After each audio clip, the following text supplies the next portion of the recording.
Morning students, आज हम करेंगे हमारा next topic which is goals of 5 year plan. यानी जो हम 5 ईयर प्लान बना रहे हैं, इनके गोल क्या थे। सबसे पहले इनका गोल यही था कि जो इकोनॉमिक में जितनी भी बैकवर्डनेस आ रही है इनको रिमूव किया जाए। कैसे? Growth, modernization, self reliance and equity. Economic growth का मतलब क्या होता है? अपनी प्रोडक्टिव कैपेसिटी को इंक्रीज़ करना, यानी कि अपनी जीडीपी को बढ़ाना। Country to produce more output of good and services. Productive capacity हमारी तभी बढ़ेगी जब हम ज़्यादा से ज़्यादा गुड एंड सर्विसेज को प्रोड्यूस करेंगे, यानी जब हमारा जीडीपी इंक्रीज़ होगा। नाउ इससे हमें क्या अगर हम डिराइव करते हैं तो जो एग्रीकल्चर सेक्टर थे, इंडस्ट्रियल सेक्टर और सर्विस सेक्टर। एग्रीकल्चर सेक्टर अगर हम बात करते हैं 1990s की, तो एग्रीकल्चर सेक्टर का जीडीपी बढ़ा था 34.9, इंडस्ट्रियल सेक्टर 24.6 एंड 1990s में सर्विस सेक्टर का 40.59। नाउ सेकेंड है आपका मॉडर्नाइजेशन। मॉडर्नाइजेशन इसमें क्या बोला था? इसका मतलब है कि अडॉप्शन ऑफ मॉडर्न टेक्नोलॉजी को अडॉप्ट करना। ठीक है, तो यहाँ पे दो होते हैं, अडॉप्शन ऑफ न्यू टेक्नोलॉजी और change in social outlook. Adoption of new technology का मतलब क्या है कि प्रोडक्शन को इंक्रीज़ करना न्यू टेक्नोलॉजी को एक्सेप्ट करके। जैसे कि अगर फार्मर को अपने आउटपुट को इंक्रीज़ करना है तो वो न्यू सीड वेराइटीज़ या न्यू टेक्नोलॉजीज़ भी यूज़ कर सकता है। अगर फैक्ट्री को new type of machine use करेंगे फैक्ट्री, तो अच्छा आउटपुट बनेगा। नेक्स्ट क्या आपका? Change in social output. जैसे उस टाइम पे गर्ल्स को नहीं पढ़ाया जाता था, ज़्यादातर घर पे काम करते थे, जल्दी शादी हो जाती थी। फीमेल और मेल में बहुत ही ज़्यादा डिस्पैरिटी होती थी। तो यहाँ पे क्या है? Equal rights to women. ठीक है।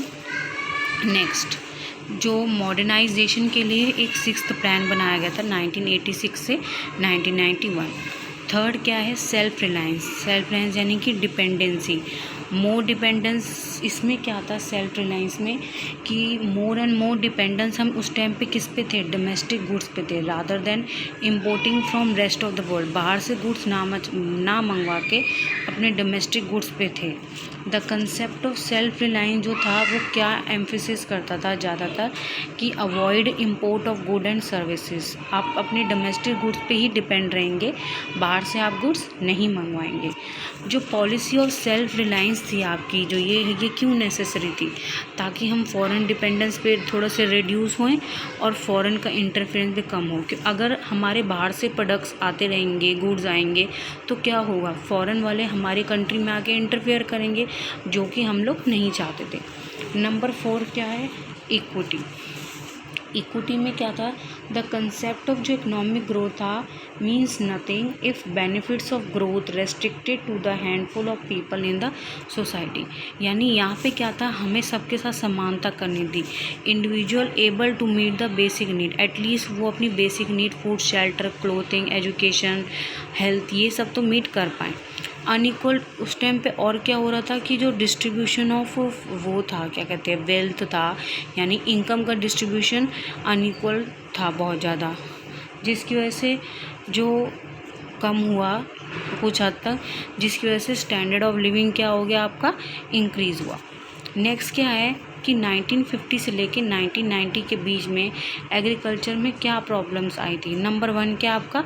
लो प्रोडक्टिविटी। उस टाइम पे जो प्रोडक्टिविटी थी एग्रीकल्चर की वो बहुत कम थी, क्योंकि हमारे पास अच्छी टेक्निक नहीं थी। नंबर 2 क्या है? Lack of irrigation facility. पानी की फैसिलिटी उस टाइम पे बहुत कम थी, क्योंकि मोस्टली लोग उस टाइम पे रेनफॉल पे डिपेंड होते थे। रेनफॉल ही डिपेंड करेगा कि क्रॉप्स की कंडीशन कैसे होगी। नेक्स्ट आपका क्या था? अगर रेनफॉल हैवी होती थी तो गुड हार्वेस्टिंग होती थी। अगर सूखापन यानी ड्राफ्ट, यानी कि अगर सूखापन होता तो हमें आउटपुट अपना लॉस करना पड़ता था। नंबर 3 क्या? Small and scattered holding. Small and scattered holding का मतलब क्या है कि लोगों के पास छोटे छोटे टुकड़े होते थे खेत में। अब छोटे छोटे टुकड़े होंगे, जैसे कि फॉर एन एग्जांपल अगर इतने इतने छोटे छोटे टुकड़े खेत के हैं तो यहाँ से उनको आउटपुट बहुत ही कम मिलेगा, तो उनको आउटपुट कम मिलता था। नंबर 4 क्या है? Deficiency of institutional finance. Institutional finance का मतलब क्या है? Arrangement of finance by registered bank. यानी उस टाइम पे जो हम ब्याज पे पैसा लेते थे वो एक रजिस्टर्ड बैंक से लेते थे, यानी कि फाइनेंस इंस्टीट्यूशन से। लेकिन कॉलोनियल पीरियड के टाइम पे फार्मर जो डिपेंड होते थे वो नॉन इंस्टीट्यूशन रिसोर्सेज पे होते थे। अगर उनको अपना पैसा चाहिए होता था उधार पे तो वो ज़मींदार या मनी लेंडर्स से लेते थे और वो लोग उस पर high rate of interest charge करते थे। अब इतना ज़्यादा हाई रेट ऑफ इंटरेस्ट वो चुका नहीं पाते थे, जिसकी वजह से वो किस में कर्ज में डूब जाते थे, यानी डेट ट्रैप। नेक्स्ट क्या है आपका फिफ्थ, इसमें कन्वेंशनल आउटलुक। उस टाइम पे जो एग्रीकल्चर की प्रॉब्लम इसलिए थी क्योंकि जो हमारी टेक्नोलॉजी थी वो क्या थी, आउटडेटेड थी। Lack of organise marketing system, उस टाइम पे जो अब जो हमारे पास मार्केट सिस्टम है वैसा मार्केट सिस्टम पहला नहीं होता था। जो स्मॉल फार्मर्स थे उनको अपना आउटपुट सेल करने के लिए एक लोकल मार्केट में जाना पड़ता था, जहाँ पे उनका जो सामान था वो बहुत रिड्यूस रेट पे बिकता था, या वो अपने आउटपुट को किसको सेल करते थे, महाजन्स या मनी लेंडर को एट अ लोअर प्राइस पे बेचते थे, जिसकी वजह से जो उनका लोन था वो रीपे नहीं कर पाते थे।